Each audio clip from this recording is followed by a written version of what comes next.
ప్రతిపక్ష నేతగా చంద్రబాబు విఫలమయ్యారని జగన్ విరుచుకుపడ్డారు. ప్రజా సంక్షేమం పట్టని ప్రభుత్వంపై అవిశ్వాసం పెట్టకుండా ముసలి కన్నీరు కారుస్తున్నారని విమర్శించారు. కాంగ్రెస్ తో కుమ్మక్కయ్యారని ఆరోపించారు. వచ్చే ఎన్నికల్లో కాంగ్రెస్ టీడీపీలకు డిపాజిట్లు దక్కవని జగన్ నిప్పులు చెరిగారు.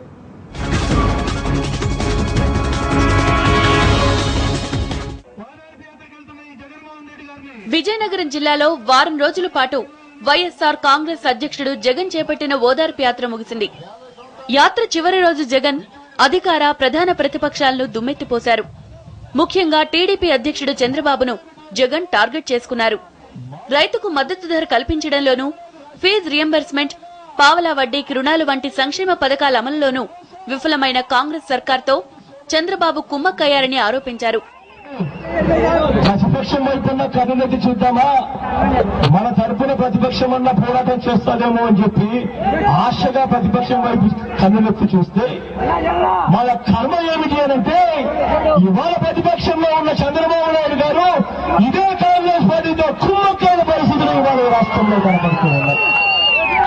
నేను అడుగుతున్నాను చంద్రబాబు నాయుడు గారిని, ఎందుకయ్యా చంద్రబాబు నాయుడు గారు ఈ రాష్ట్ర ప్రభుత్వానికి వారం రోజులు గడువిచ్చి ప్రతి పేదవాడికి కూడా మరో 3,800 కోట్లు కేటాయింపులు చేయకపోతే, ప్రతి పేదవాడిని చదివించలేకపోతే ఈ రాష్ట్ర ప్రభుత్వం మీద నేను అవిశ్వాస తీర్మానం పెడతాను అని చెప్పి ఎందుకు బెదిరించలేకున్నారు చంద్రబాబు నాయుడు గారు? నేను అడుగుతున్నాను. రాష్ట్ర ప్రభుత్వంపై అవిశ్వాస తీర్మానం పెట్టని చంద్రబాబు ప్రజల కష్టాలపై మొసలి కన్నీరు కారుస్తున్నారని విమర్శించారు. ప్రజల సమస్యలు పట్టని కాంగ్రెస్ టీడీపీలకు వచ్చే ఎన్నికల్లో డిపాజిట్లు దక్కవని హెచ్చరించారు. చంద్రబాబు నాయుడు గారు నేను మాత్రం అవిశ్వాస తీర్మానం పెట్టను అని చెప్పి ప్రజల దగ్గరకు వచ్చినప్పుడు ముసలి కన్నీరు కారుస్తాడు. తర్వాత కాంగ్రెస్ పెద్దలకు కుమ్మక్కై ప్రజలను, ప్రజల సమస్యలను కాలికి వదిలేస్తాడు.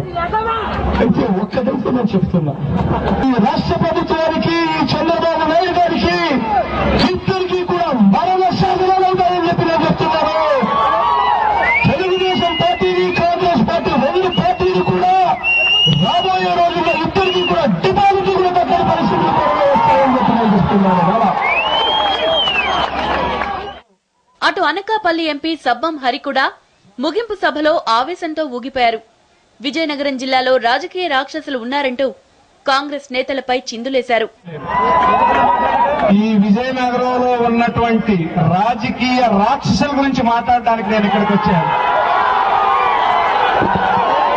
మీటింగులు పెడితే కరెంట్లు ఆపుతారా? ఏ ఛానల్లో రాకుండా కేబుల్ టీవీ మీ దగ్గర ఉందని కేవీ కేబుల్ వచ్చే ఛానల్ ఆపుతారా?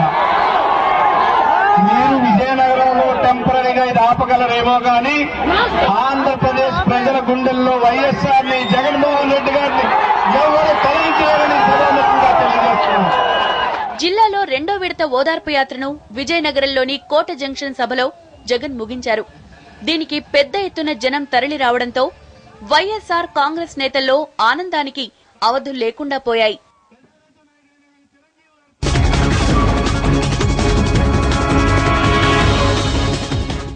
Premier consulting firm providing training in SAP, Java, .NET and Informatica for master's students.